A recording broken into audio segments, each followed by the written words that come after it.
Welcome to the Future is Freelance podcast for solopreneurs, digital nomads, slowmads, consultants, remote workers, e-residents, and people living a life without traditional boundaries. We're here for everyone who defies categorization and makes a living and a life their own way. Every other Freelance Friday, we're serving up an audio cocktail of expert tips, inspired insights, and stories from the frontiers of freelancing to help you achieve success with your borderless business, whatever success means to you as you live life on your own terms. Thanks for listening to The Future is Freelance and for being part of the Future of Work revolution.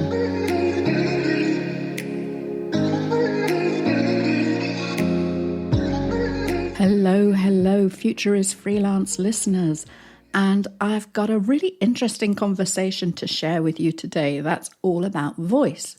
Voice might be something we don't question the existence of that often, but it really is a very significant tool in our personal branding and expression as freelancers, as solopreneurs, as entrepreneurs, as anybody trying to make an impact in terms of their presence online and face-to-face.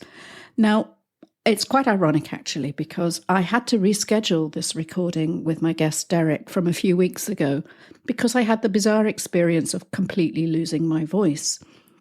It was the first time in many years, I think, that I literally had no ability to speak due to a very severe throat infection, an upper respiratory infection. And I went through over a week of simply not being able to do anything other than a strange hissing sound when I opened my mouth. It was very bizarre. I had to WhatsApp my nearest and dearest to bring me medicines and things whilst I tried to rehabilitate this thing I took utterly for granted, the ability to open my mouth and make words and sounds come out. I've been doing that for a lot of years now. And it did make me start to reflect on the themes of this week's show because it really is something we take for granted. Furthermore, I know I take for granted the fact that English is my first language, that I'm a writer so I can articulate and form thoughts clearly. I also take for granted that I have no fear or anxieties about speaking in public, which was something that I originally learned as an 18-year-old doing voluntary work as a teacher in a school in Africa, and standing up in front of a classroom full of kids was something that I had to get over very, very quickly. And now speaking in public holds no fear for me. And yet it's actually one of the most common global anxieties that people have around the world. It's up there with fear of falling and things that can actually harm you. So what Derek does in enabling people to find their voice and articulate their thoughts as part of their personal branding is an incredibly powerful offer. And if you want to find out more about it, we'll put all his links into the show notes so you can check them out afterwards. But for now, I'll bring you this interview. I'm celebrating the fact that I can get through a whole introduction without coughing, and I hope you find this conversation as fascinating as I did. So welcome, Derek. It's brilliant to have you with us here at The Future is Freelance. It's a pleasure to be here. Thank you so much for making the time to have a conversation with me. Well, I'm really looking forward to this one. But before we dive into and unpack the work that you do, helping people to discover their voice as speakers, I'd love to discover a little bit more about the Derek story, because we're all freelancers here. And I'd love to know what you've done in the past, how you ended up doing exactly what it is you do today. Well, what I'll do is I'll try to keep it contained within just a minute or two, just that way. Otherwise, I'm sure the story would be surprisingly long. So as we said, my name's Derek. I'm an event host, master of ceremonies, and a public speaking coach. So I work with freelancers, entrepreneurs, founders who are looking to find their voice and develop a more cohesive message when it comes to how they present themselves at virtual events. And now, how did I find myself in this world is actually surprising, because this is in the early days of the internet, when we used to have dial-up and stuff like that. We actually, several colleagues of mine, we actually created a website designed to get kids active and outdoors. And we did that through a website. And we did that through creating videos. This is before YouTube. This is actually everything was hosted on the website. And when everything was all ready to go and ready to rock and roll, and we were there shooting those videos, the actual talent, the guy who was supposed to present all of our stuff, didn't show up on that day. And sure enough, they just said, Derek, can you come up and do the talk? And so I had never had any experience. I had no desire to be on camera. It was never my thing. And yet I was capable of simply just saying, all right, let's rise to the occasion on this front. So next thing I know it, I am the spokesperson for Andy Camper. And it was just, like I said, the website designed to get kids outdoors and active in the early days of web videos. And from that point forward, it was essentially the ball just started rolling. Next thing I knew it, I was on morning shows. I was on radio stations. I was being sent around the world doing events on camera, live in front of people. It was essentially, I became a spokesperson. I became a voice. And that, of course, was probably 16, 17 years ago. And so now I find myself helping others by providing them the structure that they need so that way they themselves can speak like I do. Fantastic. Well, I think it's such an important issue because obviously when you started doing this, these tended to be bigger, grander events. We talked about video conferencing instead of a chat or a call. And the whole idea of being on camera was something quite special and something you had to really psych up and train for. Now everybody's expected to be camera ready, to be able to speak up for themselves, to be part of their personal brand. And I'm wondering what kind of inhibitions or problems do you find your customers, when people come to you and want help, what are their biggest hang-ups about doing what we all have to do these days? Yeah, I mean, great question. And again, you can appreciate it's what you think it is. It's like, when it comes to forms of public speaking, just off the bat, everybody knows that a lot of people have a great deal of fear when it comes to just stepping up and being seen. So a lot of my clients, when they come to me, it's simply overcoming that ability to not stumble over their words, say ums and ahs, and like actually having, like I said, a cohesive message, something that let's just get to the point. There's no need to talk for 25 minutes unless you have 25 minutes of content to talk about. But let's just keep it short, keep it tight. And so even for me, even just to get things started with a lot of my clients is like right off the bat, I just say, what is your name? And I know it sounds like a simple question, but even for yourself, like I'll even ask, what is your name? Can I ask you that question? My name's Maya Middlemiss, and yeah, that's been my name for a quarter of a century now as a married name.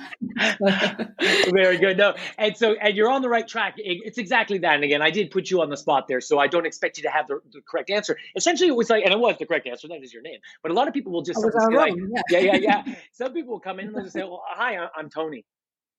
And then it's just dead air. And it's like, no, it's like sort of something, have your name plus also your position in life, whatever it is you're stepping up or appearing at that event for. So, I'm Derek Smith. I'm an event host, coach, and master of ceremonies. It's 5 seconds or less, and it just gets the message out. So I will take these clients, I'll introduce them to the idea of the introduction, and then also understanding what types of topics you are often asked to appear at an event for, and then making sure that you have today's call to action in play, because our call to actions, especially amongst freelancers, change on a regular basis. Maybe you're looking to push a particular product this season or a particular service this season. So then at that point, just updating your call to action and making sure that's clear. That essentially is what I call a sandwich: introduction, what you're talking about, and then making sure you have a strong call to action. Those types of structures are what help people kind of step up on these stages with a great deal more confidence and not have that worry about public speaking. Brilliant. So it's the classic elevator pitch designed on a sort of one-to-many platform then to be able to have that conversation on your own when you're introduced at an event, to be able to step up and just say your thing. Yeah. And also like understanding, I work with a lot of clients just to even kind of shape their speaker persona, understanding who they are when they step up at these events, because there's a difference between who I am on a Saturday night out with my friends. Like that's not who I am when I'm appearing at an event or a podcast or something like that. I need to know who I am, and just as much as who I am, who am I talking to? Because it is important to attract the right people as a freelancer, your ideal clients when you're speaking, but just as much, you want to be able to repel the people that don't align with you, and that's okay. And I think a lot of people struggle with that, because I'm sure you have had a lot of experience as well when you speak to a lot of the freelancers out there.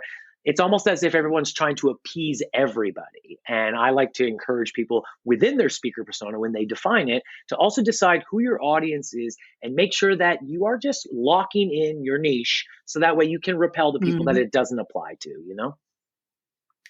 Yeah, 100%. We get so many people who want to come on this podcast and tell their entrepreneur story, but actually they haven't been anything to do with freelancing for, in some cases, decades. And so, well, I started out as a freelancer, but now they're running a global team or whatever. And I'm sure they've got stuff that our audience could learn from, but I'm so much more interested in talking to people who are still that independent solo route. And you don't have to state that quite explicitly. I love that idea that you can use your voice to put some edges on what it is you do, who you are, and what you're about. That's really powerful. Yeah. And of course, I, just like many people, I kind of identified this. Again, I said I had a pretty storied career along the way where I've been stepping up on stages. And then I realized several years back that it was time for me to start helping others kind of overcome themselves when it came to speaking. So that's when I began to coach more people on developing their voice, because I recognize the power of the stage effect and being able to appear at a podcast, appear on a live stage, and being able to just spread out that business card to everyone watching, listening, or sitting in the audience.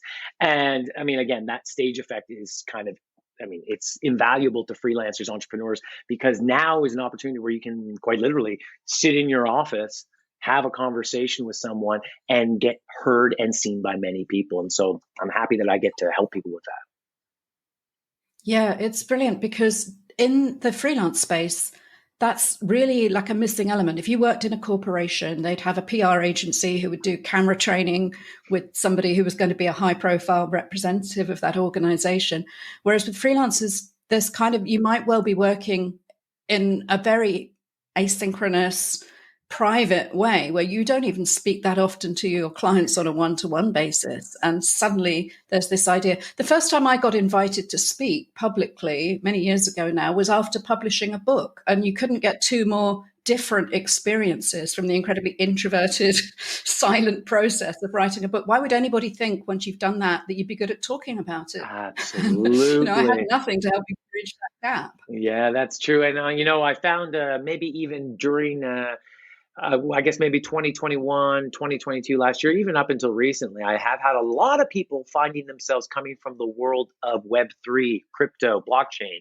Nothing. They come to me because, I'm not saying all of them, but many of them come from a technology background. And because of that, they have been sitting at their computers, just typing away, coding, doing that stuff. They have never had that opportunity or requirement to ever talk about their project passionately, because they didn't need to. So now they come to me and there's like, okay, how do I actually express this amazing project that I'm working on in a clear way? And I mean, I don't want to give it away here, but I mean, one of the primary aspects. Oh, no, come on, share your secret. Well, it's going to be a secret that I think a lot of people are going to go like, that's not what I wanted to hear. And it ultimately comes down to practice. It's like going to the gym. You do need to practice it. And so often it's like, some people go like, yes, but like, where do I practice it? Because some people are just practicing in real time, in front of their own community, in front of their own clients, in front of their own customers. They're making the mistakes in front of those people, which I'm sure are not really getting them the results they need. So as you are aware, because I know that you've also taken part in some of my events, I provide these practice spaces, these places where you can come into a Zoom room or whatever it is, and we actually get you to practice your material. So that way, when you do return to front of your clients, your customers, your community, you've already kind of made those mistakes in front of our private community. And it works great because practice is what you need to do. You can't get better at something if you don't really practice it. And a lot of people go, well, I don't really have a lot of time for that. And in my experience, everyone's different. But within just a matter of a couple of weeks, you can really make a big difference in how you present yourself. So it's not like you don't have to do it like I did, 15 plus years of this to get to a particular level. You'll still be yourself in your own vibe, in your own style. It's just you got to kind of find that through a little bit of practice and kind of break off some of that rust that you might have on you. So you're like a personal trainer. You get people up out of bed. Come on, do the work. Yeah, because this is. It's exactly what you said. It's that idea of practicing in public is incredibly inhibiting. And if people, they might be invited to speak at an event or to pitch talk or to Yeah. attend something in a professional capacity. And if they've never done it, they might not realize that there is any safe place that they can go and train. And so they might avoid that thing which could be a huge window of opportunity for their business and their career. It's like I've never played tennis. I live in Spain now. Everybody plays tennis, but Yeah. I never learned it as a kid because there wasn't anywhere private that I could go and be rubbish. Yep. And it just seemed like, I don't know, suddenly there was one summer when everybody around me could actually do it. And I was so uncoordinated. And I never had that chance Well, to go somewhere no one could see me. I love that you say that because I've actually kind of been toying with the idea, and I keep getting told I don't think that's going to work, Derek. Is that rather than public speaking, I'm a public speaking coach. I have leaned into this idea. It's like, well, technically, what I do is I provide private speaking. Like it's a private speaking coach. It's like you come to our private Mhm. speaking practice classes or sessions. And so in that case, it's private speaking. You don't make your mistakes in front of the public. You make your mistakes privately with us. It's a small group and it's a judgment free zone. So it's like, I keep doing that. People keep thinking like, yeah, but no one's ever going to find you if you call it private speaking. I'm like, really? Are you sure? Like, so, who knows? Maybe by the end of this year, you'll see me kind of advertising myself as private speaking sessions, who knows? Yeah, that's interesting. So you'll be changing your intro, your elevator pitch. Yeah, you need to somehow shape a narrative around that, a private way to learn to be a great public speaker Exactly. Yeah, in a safe exactly. space. Yeah, definitely. But I love that idea. And you just confirmed for me, whether it's tennis or anything, it's that idea of like just overcoming the embarrassment factor of it. And yeah, I like to think that we help with that a lot in our sessions. Definitely. And it's been a pleasure to come in and co-host one of those sessions with you and see the work that you do Mhm. with your clients, because it's providing that safe space for them to go ahead and to practice their pitch and talk about something they're passionate with. But you also give feedback and you get peer feedback from within the group so people can actually learn and improve, because I think that's often missing as well. We all try to give speakers a break. We've all remembered what it felt like that first time. If somebody, if I have somebody on the podcast who's nervous, whatever, it's fantastic. And they often do a lot better than they thought they might do. But For sure. it wouldn't be appropriate for you to give them feedback unless they ask for it. Whereas when people engage in your process, they're stepping into that. They want to learn. They want to improve.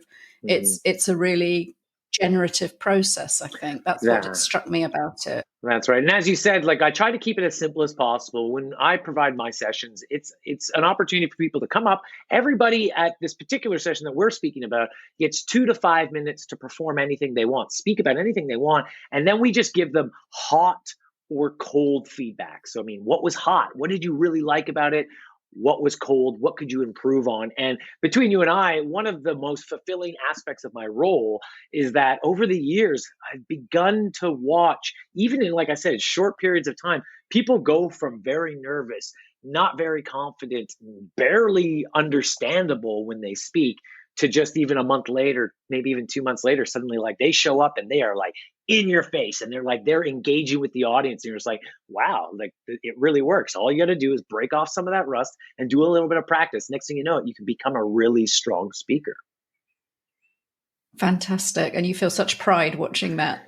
I got to be honest. Quality develop. I do. Yeah. I get a great deal of satisfaction watching someone grow like that just in front of my very eyes.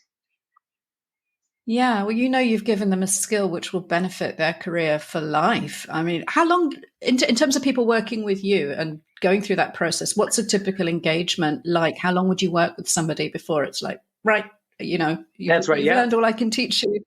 Go forth and speak. It's a great question. 3 months is the program that I run, which I have found has been the most concise. We started off early on in the early days. It was 6 months, it was a year, and we had some people running through that. But I started to identify that within 3 months, you essentially have all the tools you need to continue your practice. Mhm. And then once you can sort of continue your practice, it's really up to your own comfort levels, because some people will stay with my program, and I say my program within the private community, and keep practicing with us. Others will just take what they learned in those 3 months and head off to their communities in front of their clients and customers and just start continuing that process. Because you can practice in front of your your world.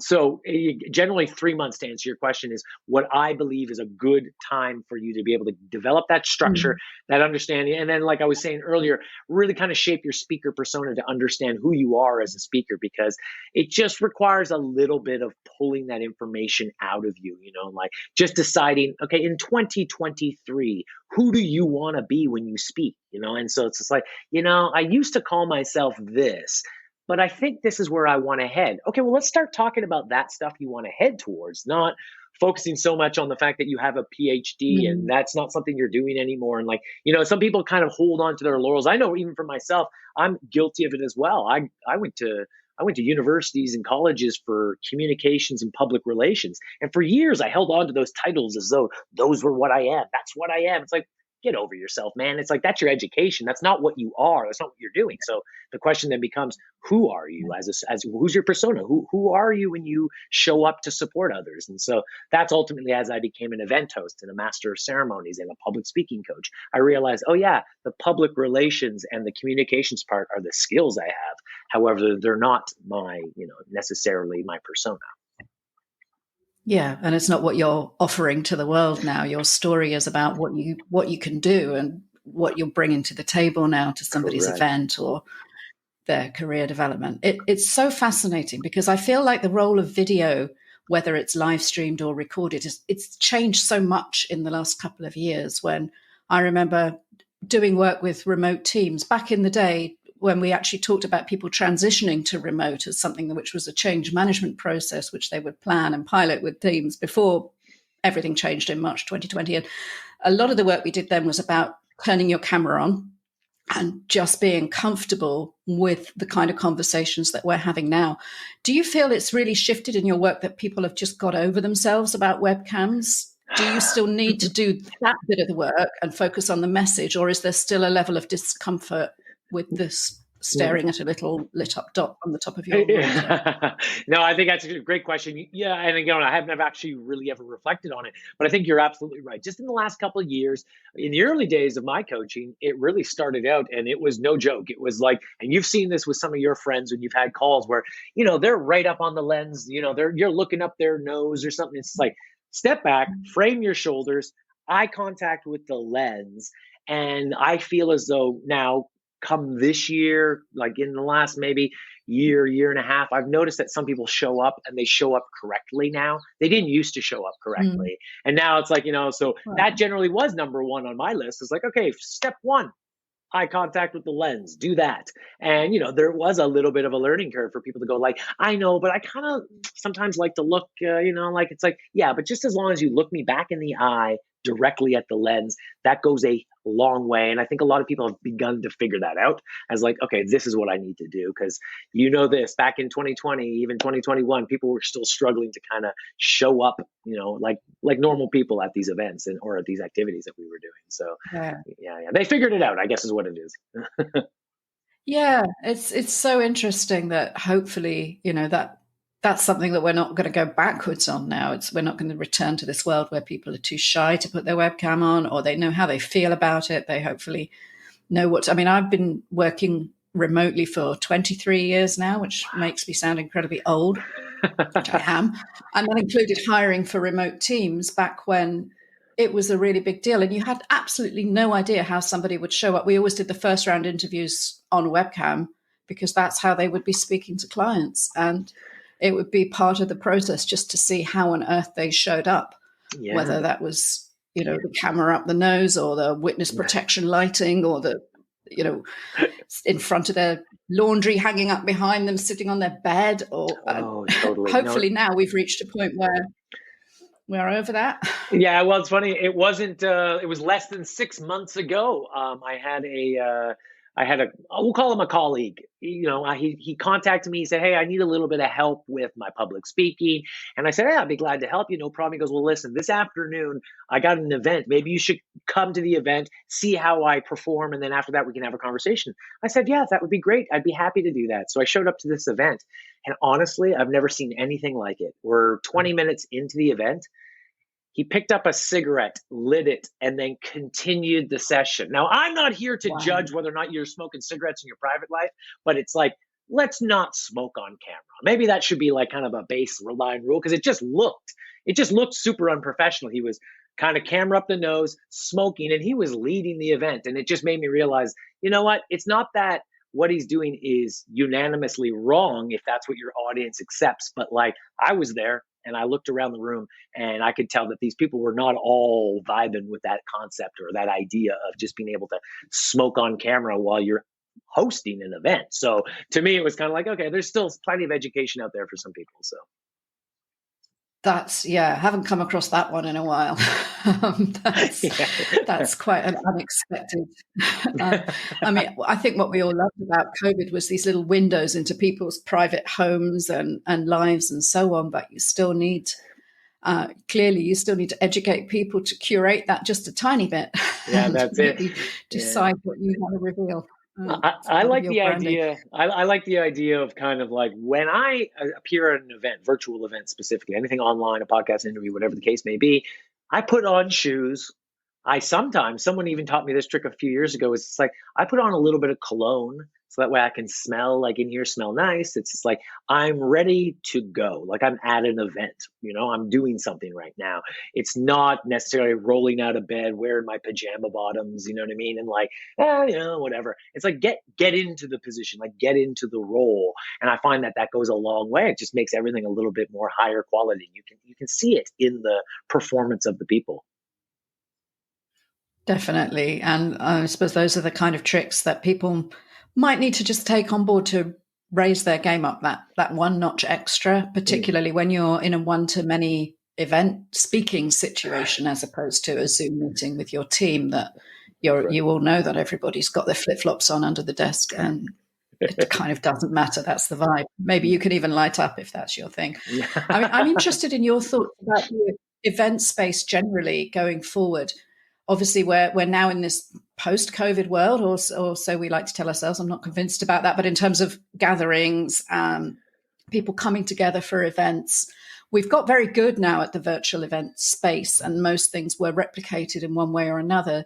Where do you see things going? Where will we be doing our public speaking in future? Will we be on a stage, but also live streamed? Will something stay purely virtual? Will we be hybrid? Is audio on its own dead? I mean, everybody keeps telling me I should use this video as part of the podcast, whereas I like to get the audio out separately because I think a lot of people just like that. So what's your take on where we're at? Well, I think it's a combination of all those things. I don't think it's going away. I actually feel like even with the people I work with and I communicate with on a regular basis, it's like they have locked into their calendars. I'm going to make up a date, but let's say it's like Monday afternoons from 3 to 5, they're doing back-to-back podcast interviews. It's part of their business model. It's part of their sales and marketing strategy. It's like they know they are taking part in interviews on a weekly basis on varying different audiences so that way they can come back to what I spoke about earlier, which is that stage effect. So we are all, especially as freelancers, entrepreneurs, you need to be able to talk about your passion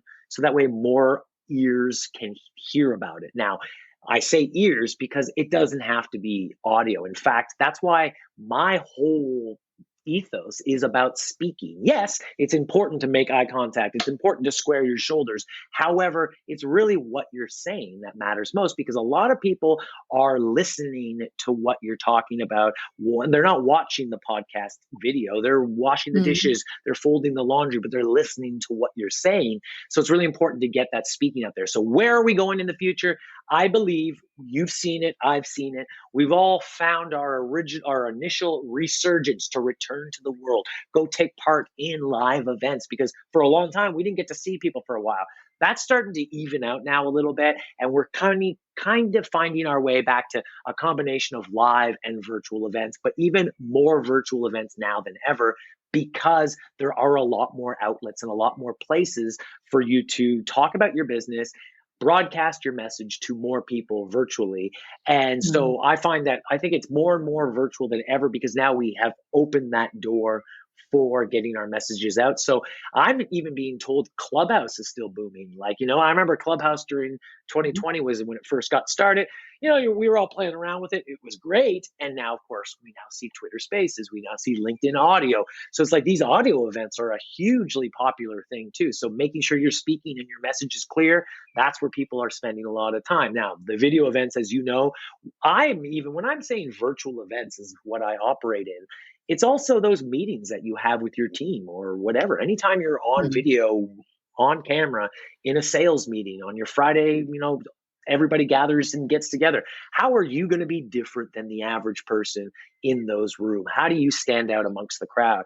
And so, long story short is, where do I see things going is I think it will remain a combination of both a hybrid, not necessarily hybrid events, which are also a thing, but just hybrids. We're all going to Mm. be out there in the world performing live, speaking live. We're all going to be looking to speak at virtual events because it's so important to succeed in business these days, is to be able to tell people about it in an interview setting. And so it's a combination of the two of those, all the more reason that just getting your message and your speaking together, that's imperative. It's so imperative to the success of your business. Yeah, that's so interesting because I feel that one of the things about speaking the way that we're doing now, we're both in our homes, we're in a comfortable environment, we're able to communicate with each other and look each other in the eye. But people listening to this, as you just said, they could be doing anything. And we've almost got to break through that distraction from folding the laundry or going for a hike. There's something much easier. And lots of people would say it's way higher stakes. It's not easier to speak on a stage in public. But actually, in terms of your audience, they're there. They haven't, it'd be quite rude for them to get up and do the laundry whilst they're paid to be at a conference. It's much easier to engage them, and you get that immediate feedback from them as well. Oh, they laughed at this bit, or they liked that thing that I said, or they smiled, or whatever. That's right. And some of them might be on their phone, but hopefully they're tweeting about how brilliant you are. And whereas if you're doing something virtual, you don't get any of that. And I know that when I'm attending a virtual event, I have to concentrate a lot more. You don't get that kind of absorbing it by osmosis that you get if you're in the room. You have to actually think, no, I'm going to put my phone down. I'm going to actually give the speaker my attention, which they deserve. And because I want to be here, it's much easier to find you zoned out. So I guess arguably it's a harder job, in fact, to speak virtually and actually be effective. That's true. Yeah. And, it's interesting. I have also considered that to your example, sometimes you might be even at a live event and you do see someone texting in the audience. You see several people texting in the audience. It's that thing where I was speaking about earlier, like attracting and repelling your audience. That's okay. Like those people who are on the phone might not be your ideal client or customer, and that's okay. So just identify and look around the room at the people who are paying attention to you. It's not something like that you need to take personally. It's something that you need to identify as like, maybe that they're just not in my world and they're not looking to. So just service the people who are paying attention.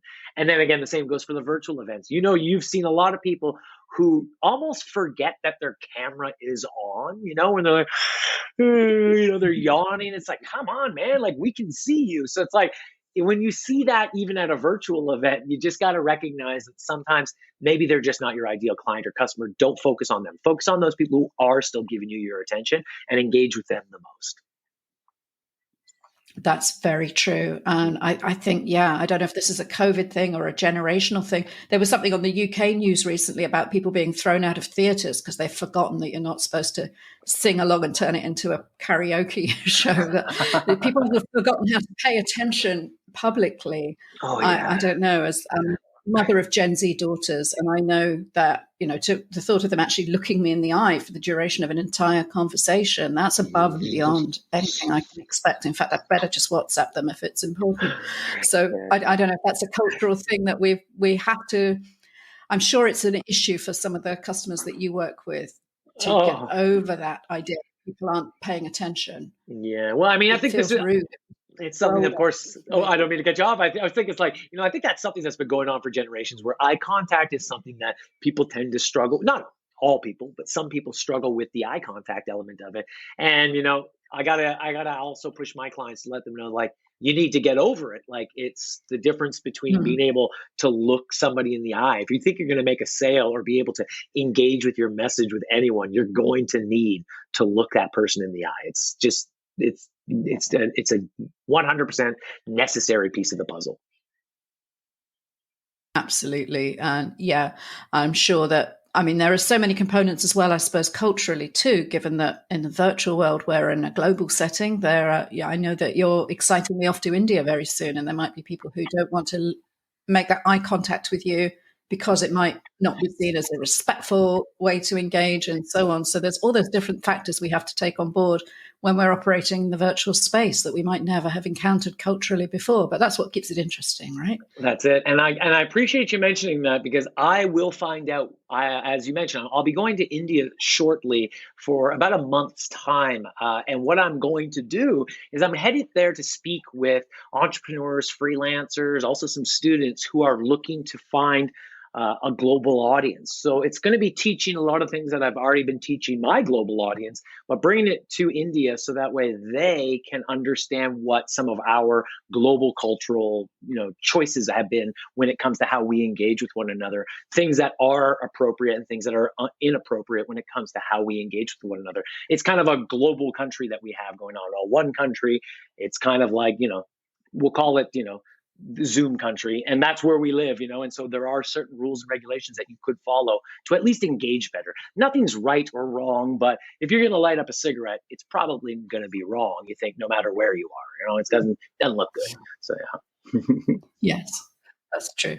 There are some universals, at least it's converging that way, that we can definitely assume in our wonderful global world of business that we're now privileged to be a part of. And that's one of the greatest transformations in our lifetime. I think that, we're able to have this conversation. We're in different countries. We're shortly going to be in different continents, and you're able to do this work with a new generation of young Indian entrepreneurs who are going to make their mark in the world in ways none of us can imagine. It's really exciting. It is quite exciting. I would really love people to get in touch with you, Derek, and find out more about the programs you offer. So I'm going to put all your links into the show notes for this episode. But while you're away and before you're taking new clients, it would be great if you could leave our audience with some immediate to-dos or just some actionable ideas if they're thinking about their event speaking game or their next Zoom call or their next TED Talk or their next big podcast appearance or whatever it is.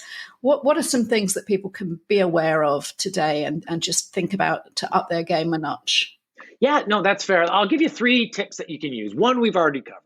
I mean, I know at this point it seems pretty obvious, but recognize that when you attend anything, you can look around the room, you can think about your thoughts, but you always got to come back to the lens. So don't underestimate that this is the only eyeball you're looking in when you're speaking virtually. Number 2 is audience engagement. Audience engagement is imperative to your success. It's showing up, and those first few words that come out of your mouth need to be able to gather who it is you're talking to. And one of the best ways to do that is to ask questions. One of the best things that we have going on right now is that, and I'll use Zoom again, I keep using it, but it's like, we literally have people's names written in the bottom left-hand corner of the screen. And so you can quite literally say, hey, Stacy, what's the weather like in your town right now?